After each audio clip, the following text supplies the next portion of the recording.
नमस्कार दोस्तों, कैसे हैं आप सब। स्वागत है आप सभी का। आज हम आपको नाग पंचमी की पौराणिक एवं पवित्र कथा सुनाने जा रहे हैं। नाग पंचमी हिंदुओं का एक प्रमुख त्योहार है। हिंदू पंचांग के अनुसार सावन माह की शुक्ल पक्ष की पंचमी को नाग पंचमी के रूप में मनाया जाता है। इस दिन नाग देवता या सर्प की पूजा की जाती है और उन्हें दूध से स्नान करवाया जाता है। रुद्राभिषेक कराने के लिए भी ये दिन काफी शुभ माना जाता है। मान्यता है कि इस दिन जो व्यक्ति नाग देवता की पूजा कराने के साथ साथ शिवजी की पूजा व रुद्राभिषेक करते हैं, उनके जीवन के सारे कष्ट दूर हो जाते हैं। चलिए कथा शुरू करते हैं। प्राचीन काल में एक सेठ जी के 7 पुत्र थे। सातों के विवाह हो चुके थे। सबसे छोटे पुत्र की पत्नी श्रेष्ठ चरित्र की विदुषी और सुशील थी, परंतु उसके कोई भाई नहीं था। एक दिन बड़ी बहू ने घर लीपने को पीली मिट्टी लाने के लिए सभी बहुओं को साथ चलने को कहा, तो सभी धलिया और खुरपी लेकर मिट्टी खोदने लगी। तभी वहां एक सर्प निकला, जिसे बड़ी बहू खुरपी से मारने लगी। यह देखकर छोटी बहू ने उसे रोकते हुए कहा, मत मारो इसे, यह बेचारा निरपराध है। यह सुनकर बड़ी बहू ने उसे नहीं मारा। तब सर्प एक और जा बैठा।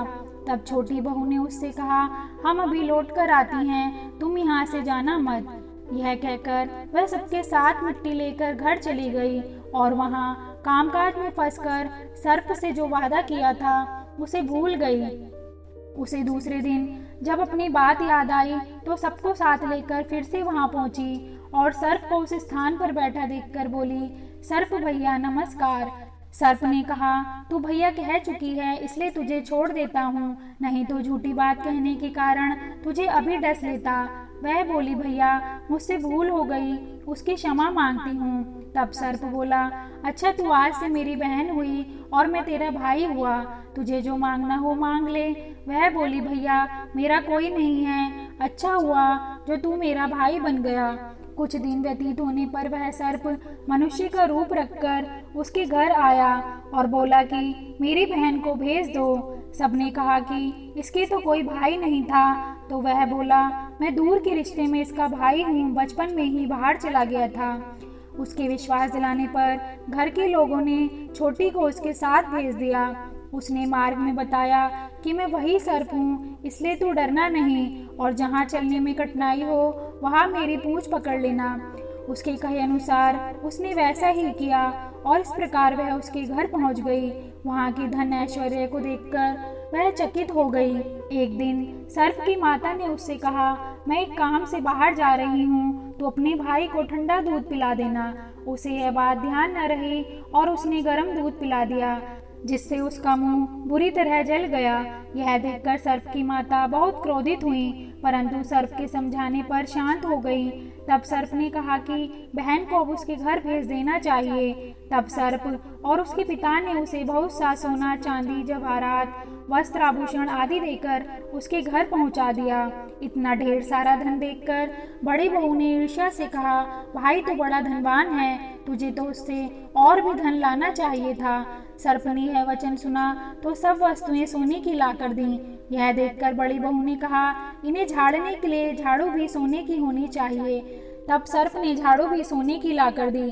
सर्प ने छोटी बहू को हीरो मणियों का एक अद्भुत हार दिया। उसकी प्रशंसा उस देश की रानी ने भी सुनी और वह राजा से बोली कि सेठ की छोटी बहू का हार यहाँ आना चाहिए। राजा ने मंत्री को हुक्म दिया कि उससे वह हार लाकर शीघ्र उपस्थित हो। मंत्री ने सेठ जी से कहा कि महारानी जी छोटी बहू का हार पहनेंगी, वह उससे लेकर मुझे दो। सेठ जी ने डर के कारण छोटी बहू से हार मंगाकर दे दिया। छोटी बहू को यह बात बहुत बुरी लगी। उसने अपने सर्प भाई को याद किया और आने पर प्रार्थना की, भैया रानी ने हार छीन लिया है, तुम कुछ ऐसा करो कि जब वह हार उसके गले में रहे तब तक के लिए सर्प बन जाए और जब वह मुझे लौटा दे तब हीरो और मणियों का हो जाए। सर्प ने ठीक वैसा ही किया। जैसे ही रानी ने हार पहना वैसे ही वह सर्प बन गया। यह देखकर रानी चीख पड़ी और रोने लगी। यह देखकर राजा ने सेठ के पास खबर भेजी कि छोटी बहू को तुरंत भेजो। सेठ जी डर गए कि राजा ना जाने क्या करेगा। वह स्वयं छोटी बहू को साथ लेकर उपस्थित हुए। राजा ने छोटी बहू से पूछा, तूने क्या जादू किया है? मैं तुझे दंड दूंगा। छोटी बहू बोली, राजन, धृष्टता क्षमा कीजिए, यह हार ऐसा ही है कि मेरे गले में हीरो और मणियों का रहता है और दूसरे के गले में सर्प बन जाता है। यह सुनकर राजा ने वह सर्प बना हार उसे देकर कहा, अभी पहन कर दिखाओ। छोटी बहू ने जैसे ही उसे पहना वैसे ही वह हार हीरो और मणियों का हो गया। यह देखकर राजा को उसकी बात का विश्वास हो गया। उसने प्रसन्न होकर उसे बहुत सी मुद्राएं भी पुरस्कार में दी। छोटी बहू अपने हार और मुद्राएं सहित घर लौट आई। उसके धन को देखकर बड़ी बहू ने ईर्ष्या के कारण उसके पति को सिखाया कि छोटी बहू के पास कहीं से धन आया है। यह सुनकर उसके पति ने अपनी पत्नी को बुलाकर कहा, ठीक ठीक बता कि यह धन तुझे कौन देता है। तब वह सर्प को याद करने लगी। तब उसी समय सर्प ने प्रकट होकर कहा, यदि मेरी धर्म बहन के आचरण पर संदेह प्रकट करेगा तो मैं तुझे खा लूंगा। यह सुनकर छोटी बहू का पति बहुत प्रसन्न हुआ और उसने सर्प देवता का बड़ा सत्कार किया। उसी दिन से नाग पंचमी का त्योहार मनाया जाता है और स्त्रियां सर्प को भाई मानकर उसकी पूजा करती हैं। दोस्तों, अगर आपको हमारी ये वीडियो पसंद आई हो तो कमेंट करके प्लीज़ बताइए और हमारी वीडियो को लाइक एंड शेयर करना ना भूलें। Thank you.